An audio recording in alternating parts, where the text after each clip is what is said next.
எல்லோருக்கும் வணக்கம் நண்பர்களே. இந்த அதிசயத்தை பார்த்தீங்களா இல்லையா? நேற்று 300 பாயிண்ட் வரைக்கும் ப்ளஸில் போயிட்டு 182 பாயிண்டில் நேற்று க்ளோஸ் ஆயிருந்தான். இன்னைக்கு நீங்கள் போய் பார்த்தீங்கன்னா 180 பாயிண்ட் மைனஸ். அதுவும் எப்படி? அதே மாதிரி கிட்டத்தட்ட 300 பாயிண்ட் மைனஸில் போயிட்டு க்ளோசிங்கில் 180 பாயிண்ட் மைனஸ். எப்படி மேட்ச் பண்ணுறான் பார்த்தீங்களா? ஆக மொத்தம் உங்களுக்கு 10 பைசா வருமானம் இல்லை இந்த 2 நாட்களிலே. டாய், ஆப்ரேட்டர் வேலை பண்ணுங்க, ஆனால் இப்படி அநியாயத்துக்கு பண்ணாதீங்க. யாருமே இதை நோட் பண்ண மாட்டாங்க அப்படின்ற மாதிரி நினச்சிட்டு பண்ணாதீங்கயா. ஆக மொத்தம் மேலே ஒரு ரவுண்டு, அதுக்கப்புறம் கீழே ஒரு ரவுண்டு, கடைசியில் எடுத்து பார்த்தா என்ன ஆகுது? செவ்வாய்க்கிழமை அன்னைக்கு மார்க்கெட் என்ன ரேட்டில் க்ளோஸ் ஆகிருந்ததோ அப்போ செவ்வாய்க்கிழமையினுடைய நாள் தான் நம்மளுக்கு இன்றைய தேதியில் இருக்குது. அப்போ இந்த 2 நாளினுடைய மார்க்கெட் மூவ்மெண்ட்டே நம்மளுக்கு வேஸ்ட்டு. நாளைக்கும் மார்க்கெட் லீவு. ஆக மொத்தம் கிட்டத்தட்ட ஒரு 4-5 நாளைக்கு நாம் சம்பாதிக்க முடியாமல் போய்விட்டது என்பது நிதர்சனமான உண்மை. தொடர்ந்து நண்பர்கள் சந்தோஷத்தில் கமெண்ட் போட்டுக்கிட்டே இருந்தாங்க, ஐ ஜாலிங்க, நல்ல லாபம் வந்துக்கிட்டு இருந்ததுன்ட்டு. ஆனால் அந்த செல்லக்குட்டிகள்லாம் பாவம் கடந்த 2 நாட்களாக ஒன்றுமே மூவ்மெண்ட்டே இல்லையேன்னு சொல்லிக்கிட்டு இருந்தாங்க. கடைசியில் நாம் எடுத்து பார்த்தா எப்பேற்பட்ட மேட்சிங் வேலை பண்ணியிருக்காங்க பார்த்தீங்களா நண்பர்களே? 181 பாயிண்ட் ப்ளஸ், மறுபடியும் 180 பாயிண்ட் மைனஸ். அதுவும் எப்படி மேட்ச் பண்ணியிருக்கானுங்க? 350 பாயிண்ட் போயிட்டு அப்புறம் 181 பாயிண்ட் க்ளோஸ் ஆனானுங்க. இன்றைக்கும் 350 பாயிண்ட் மைனஸில் போயிட்டு இப்போ மறுபடியும் 180 பாயிண்ட் மைனஸ். நாராயணா, இந்த அதிசயத்தை எங்களால் தாங்கவே முடியலையே. நண்பர்களே, இன்றைய தேதியில் ஒரு இம்பார்ட்டண்ட்டான இண்டிசஸ் ஒன்று கூட பிராட் மார்க்கெட் இண்டிசஸ் ப்ளஸில் இல்லை. எல்லாமே ரொம்ப மோசமான வீழ்ச்சி.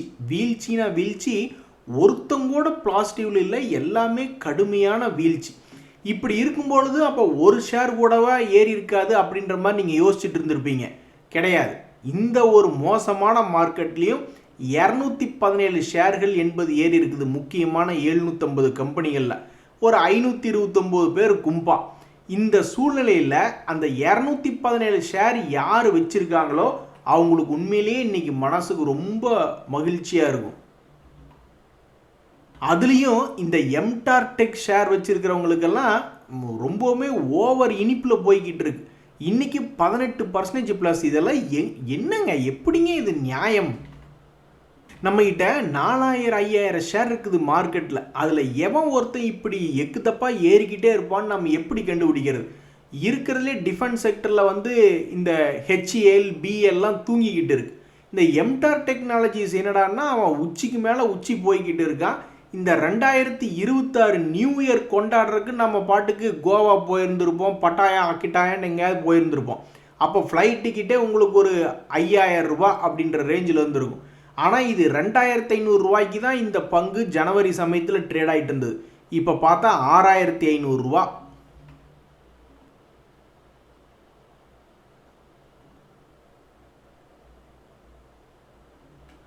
நண்பர்களே, இப்போ நம்ம என்ன பார்க்க போகிறோம்னா ரொம்ப பாப்புலரான பங்குகள் ஆனால் மிக மோசமாக விலை இறங்கிய பங்குகள், 52 வீக் லோவில் இருக்கக்கூடிய சில பங்குகள் அப்படின்றதான் பார்க்க போகிறோம். அதில் முதல்ல வந்து இந்த இன்ஃபோசிஸ் அப்படின்ற பங்கு. இது வந்து நம்மளுடைய இந்தியாவில் சாஃப்ட்வேர் இண்டஸ்ட்ரீஸில் ஒரு டாமினண்ட்டான ஒரு பங்கு. எக்ஸ்போர்ட் பண்ணுறதுல, சாஃப்ட்வேர் எக்ஸ்போர்ட்டில் டாப் 3 இடத்துக்குள்ளே இருக்கக்கூடிய ஒரு பங்கு இன்ஃபோசிஸ்.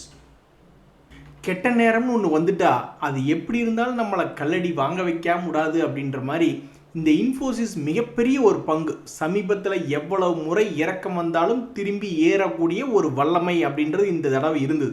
ஆனால் இந்த 2026 இப்போ வரைக்கும் அவனால் ஸ்டடியாக ஒரு குறிப்பிட்ட சப்போர்ட் வந்து விழுந்ததுக்கு அப்புறமே அவனால் நிற்க முடியல.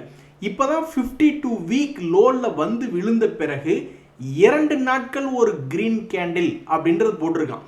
ஸோ இப்போ நிறைய பேர்த்தினுடைய என்ன எதிர்பார்ப்புனா, கரெக்டாக சென்டர் பாயிண்டில் இருக்கக்கூடிய இந்த இன்ஃபோசிஸ் 1000 ரூபாய்கள் அப்படின்னு ரவுண்டாக ஒரு ஃபிகருக்கு வருமா, அல்லது இங்கிருந்து அப்படியே பிக்கப் ஆகி தன்னுடைய பழைய ஹை 1400 அல்லது இந்த வருஷத்தினுடைய ஹை 1700 எது முதல்ல போகும்? 1000 ரூபாய்கள் அப்படின்ற இடத்துக்கு போகுமா அல்லது 1700 போகுமான்னு இந்த வருஷத்தில் ஒரு மிகப்பெரிய ஃபோக்கஸில் இருக்கக்கூடிய ஒரு பங்காக இன்ஃபோசிஸ் இருக்குது. ஏன்னா இன்ஃபோசிஸ் ஒன்றும் சாதாரண கம்பெனி கிடையாது, மிகப்பெரிய ஒரு கம்பெனி. ஸோ அந்த பங்கினுடைய அந்த ஷேரினுடைய விலை இனி 1000 ரூபாய் நோக்கி கிட்டத்தட்ட ஒரு 20% இறங்கி 1000 ரூபாய் நோக்கி போய் ஒரு மோசமான சாதனையை செய்யுமா, அல்லது தன்னுடைய பழைய இதுக்கு முன்னாடி கடந்த 3 வருஷமாகவும் அதே தான் பண்ணியிருக்கான். 2024லும் சரி, 2025லும் சரி, 2023லும் சரி, பல்வேறு லோக்களிலிருந்து ஒரு ஏற்றம் என்பது இருந்திருக்கு. ஆனால் இந்த 2026 இப்போ வரைக்கும் இல்லை. ஸோ லோ ப்ரைஸில் இருக்கக்கூடிய பங்குகளில் இந்த இன்ஃபோசிஸ் 52 வீக் லோவில் இருக்குது. இனி இங்கிருந்து இது 1000 ரூபாயா அல்லது 1500 என்பது பொறுத்திருந்து தான் பார்க்கணும். பொதுவாக இது மாதிரி ஐடி கம்பெனிகளுக்கெல்லாம் ரிசல்ட் சீசன் வரும்போது 10% எல்லாம் அசால்ட்டாக ஏறுவதோ இறங்குவதோ பண்ணுவாங்க. ஆனால் பாருங்கள், இனி இதனுடைய ரிசல்ட் எல்லாம் வந்து முடிஞ்சிருச்சு. இன்னொரு 10-15 நாளைக்கு வந்து இன்னும் ரிசல்ட் சீசன் என்பது இருக்குது. அந்த ரிசல்ட் சீசனுக்குள்ளே இவன் ஏதாவது ஒன்று பண்ணுறானா அப்படின்றத பொறுத்திருந்து தான் பார்க்கணும்.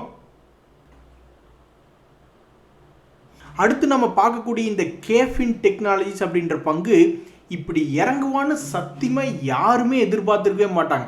ஏன்னா அவன் மேல் நோக்கி ஏறி வந்தது அந்த மாதிரி 2025 ஸ்டார்டிங் வரைக்குமே பார்த்தீங்கன்னா அவன் ஏறிட்டு வந்ததை பார்த்து உலகமே வியந்து பேசிச்சு. 200 ரூபாய் எங்கே, 1600 ரூபாய் எங்கே. இப்படி இருந்த பங்கு தான் தலகுப்புற விழுந்து தற்போதைக்கு 1 இயர் லோ ப்ரைஸ், அதாவது போன 2025 ஆல்மோஸ்ட் எவ்வளவு சம்பாரிச்சு கொடுத்தான், ஆல்மோஸ்ட் பணத்தை டபுள் பண்ணி விட்டான்னு நினைக்கிறேன். இப்போ பார்த்தோம்னா தெரிஞ்சிடும். அதனுடைய பர்சன்டேஜ் வந்து 795 ரூபாயிலிருந்து 1373, 72% என்பது போன வருஷத்தில் ஒரு சம்பாரிச்சு கொடுத்தவன் தான் இந்த கேஃபின் டெக்னாலஜிஸ். இப்போ அதே இடத்துல வந்து விழுந்திருக்கக்கூடிய இந்த கேஃபின் டெக்னாலஜிஸ் இந்த 2022 கண்ணா இன்னொரு ரவுண்டு போகலாம் வா அப்படின்ற மாதிரி இன்னொரு ரவுண்டு கூட்டிகிட்டு போக போகிறதா, அல்லது இந்த டெப்த் அப்படியே திருப்பி கீழே போட்டு இன்னும் சீப்பான விலைக்கு போக போகிறதா அப்படின்றது தெரியல. ஆனால் இந்த கேஃபின் டெக்னாலஜிஸ் என்ற பங்கு ஒரு லாபம் செஞ்சு கொண்டு இருக்கக்கூடிய பங்காக இருக்குது. அவங்க எப்பவும் செய்யக்கூடிய அந்த 80 கோடி 90 கோடி லாபம் என்பதை இந்த மார்ச் குவார்ட்டர்லி ரிசல்ட்லேயும் அறிவிச்சிருக்காங்க. அதே மாதிரி இந்த பங்கில் ஒன்றும் சும்மா இந்த எஃப்ஐஎஸ்டிஎஸ் எல்லாம் ஒன்றுமே ஹோல்டிங் இல்லை அப்படின்ற மாதிரிலாம் கிடையாது. இன்ஸ்டிடியூஷனல் ஹோல்டிங் மட்டுமே கிட்டத்தட்ட 50% மேலே இருக்குது. நான் இப்படி தான் ஒரு பங்கு இப்போ தான் நான் சமீபத்தில் பார்க்குறேன்.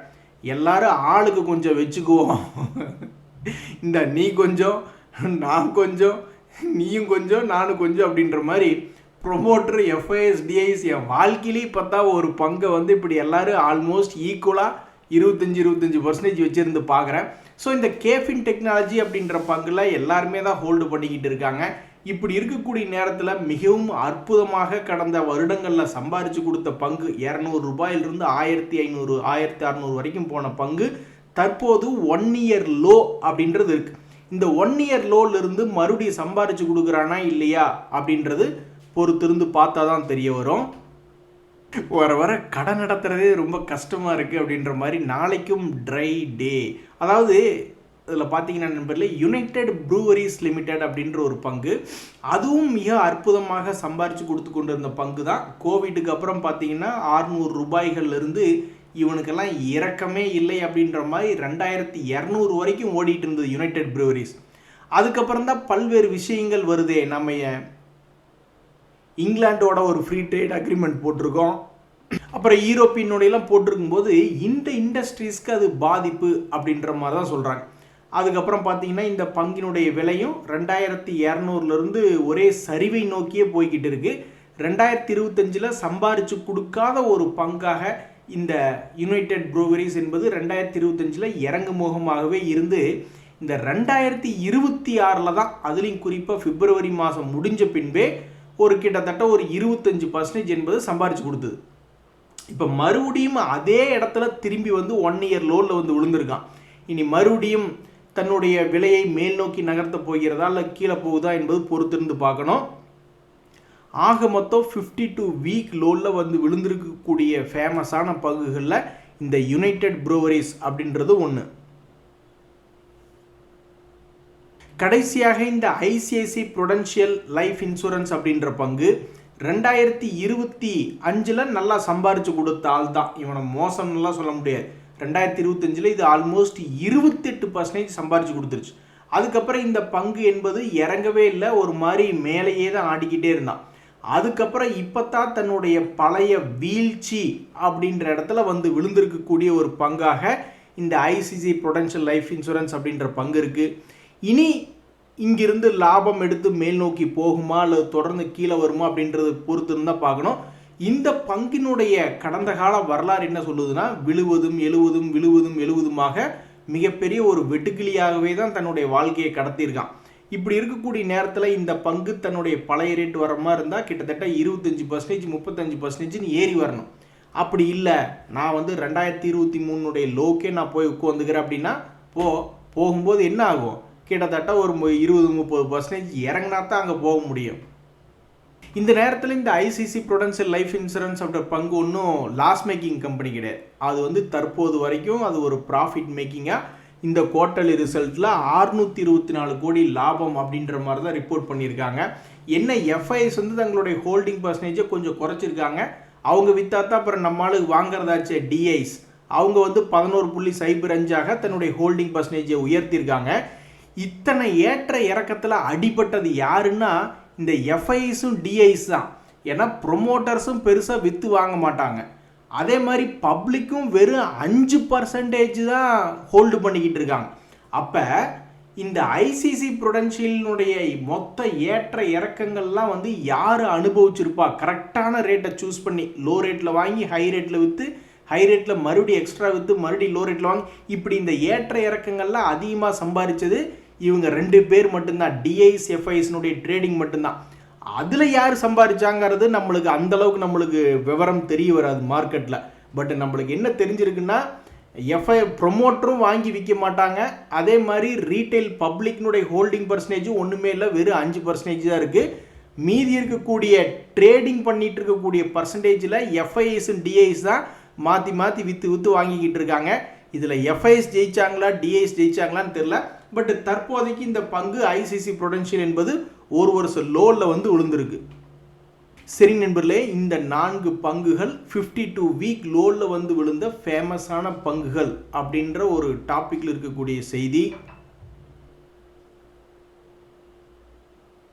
நண்பர்களே, நீங்கள் நல்லா கீழே விழுந்து கிடக்கக்கூடிய பங்குகள் எதுக்கு கொஞ்சம் சேஃப்டியாக இருக்குது. வாரன் பஃபட் முதல் கொண்டு எல்லா முதலீட்டாளர்களும் என்ன சொல்கிறாங்க, லோ ரேட்டில் எடுக்கிறது மட்டும்தான் உங்களுடைய ஒரே ஒரு பாதுகாப்பு அம்சம் அப்படின்னு சொல்கிறாங்க. அதனால் நீங்களும் போய் ஏதாவது லோ ரேட்டில் கிடைக்கக்கூடிய பங்குகள் அப்படின்னு நீங்கள் செய்தி சேகரிச்சுக்கிட்டு இருந்தீங்கன்னா, உருப்படியான பங்குகள் லோவில் நிறைய பங்குகள் இல்லவே இல்லை. உங்களுக்கு தெரியாது இல்லை, 3 மாதத்துக்கு ஒருக்கா தான் நம்மளுடைய ஸ்டாக் மார்க்கெட்டில் பல்வேறு பங்குகள் கும்பலாக போய் கீழே விழுவான. அப்புறம் 3 மாதத்துக்கு ஒருக்கா கும்பலாக மேல் நோக்கி வந்துடுவாங்க ரிசல்ட் நல்லா இருக்கக்கூடிய சமயத்தில். ஏன்னா நம்ம நாடு இப்போ வளரும் நாடாகத்தான் இருக்குது. அதனால் இந்த குவார்ட்டர்லி ரிசல்ட்லேயும் பல்வேறு கார்ப்பரேட் கம்பெனிகள் ரொம்ப ஷாக்கிங்காகலாம் ரிசல்ட் கொடுக்கல. ஸோ நானும் போய் தேடி பார்க்குறேன், கும்பலாக எவனுமே உழுகலை. ஏன்னா இப்போ கும்பலாக எல்லாருமே பெரிய அளவில் ஏறிட்டானு. ஒரு உதாரணத்துக்கு பாருங்கள், முத்தூட் ஃபைனான்ஸ் அப்படின்ற பங்கு, அவன் இப்போ கீழே இறங்கித்தான் இருந்தான். அவனும் பல பேர் பங்குகள் இறங்கின போது இவனும் கும்பலாக கீழ் நோக்கி இறங்கியிருந்தான். சரி, 200 days மூவிங் ஆவரேஜ் கீழே இன்னும் கொஞ்சம் பெரிய லோவாக போய் கிடைக்குன்னு பார்த்துக்கிட்டு இருந்தா, அந்த பங்குமே சமீபத்தில் 3000 ரேஞ்சுக்கு பக்கத்துலேருந்து 3600 வரைக்கும் போயிட்டு இப்போ 3400 கீழே விழுந்திருக்கான் தான், இல்லைன்னு நான் சொல்லலை. ஆனால் அதனுடைய சமீபத்திய அடிவாரம் எங்கே இருக்குது, கிட்டத்தட்ட 3000க்கு கீழே இருக்குது. ஸோ அப்போ இந்த பங்கும் கீழே வந்து உழுகலையா? பாருங்க, அடுத்தது டாடா மோட்டார்ஸ் கமர்ஷியல் வெஹிக்கிள். மற்ற பங்குகள் விழுந்தப்ப இவனும் கும்பலாக சேர்ந்து இவனும் கீழே தான் விழுந்தான். கிட்டத்தட்ட 380 வரைக்கும் கீழே விழுந்த பங்கு தான். அப்புறம் இதுவுமே வந்து பார்த்தீங்கன்னா சமீபத்தில் 460 போயிடுச்சு. அதுக்கப்புறம் இன்னும் பெருசாக கீழே உழுகலை, 410லேயே தான் ஆடிக்கிட்டு இருக்கான். ஸோ நம்ம மார்க்கெட்டில் 3 மாதத்துக்கு ஒருக்கா ஏதாவது ஒரு டைமில் கீழே விழுந்துடுறாங்க. அதுக்கப்புறம் 3 மாதத்தில் ஏதாவது ஒரு டைம் மேலே ஏறுறாங்கன்னு இல்லை, கம்பல்சரி அந்த குவார்ட்டர்லி ரிசல்ட் சீசனில் தான் பெரும்பாலும் ஏறுறாங்க. இடையில ஏதாவது ஆர்டர் கிடச்சிருக்கு, இல்லை ஏதாவது எலெக்ஷன் ரிசல்ட் வருது, இல்லை ட்ரம்ப் அவர்கள் ஏதாவது ஒன்று பேசினாரு, அல்லது குளோபல் லெவலில் நம்மளுடைய இந்தியாவை பற்றி ரேட்டிங் நல்லா சொல்லியிருக்காங்க, அந்த மாதிரியான தகவல்கள் வரும்பொழுது தான் மற்ற நேரத்தில் மார்க்கெட் ஏறும். இல்லைன்னா 3 மாதத்தில் ஏதாவது ஒரு டைம் இறங்குறான், அப்புறம் அந்த குவார்ட்டர்லி ரிசல்ட் சீசன் வர்றப்ப ஏறான். ஸோ நானும் போய் தேடி பார்க்குறேன், நல்ல குரூப்பாக கீழே விழுந்த பங்குகள் ஒருத்தனையும் காணோம். நான் நினைக்கிறேன் இன்னைக்கோட இந்த ஏப்ரல் மாதம் என்பது முடிஞ்சிருச்சு.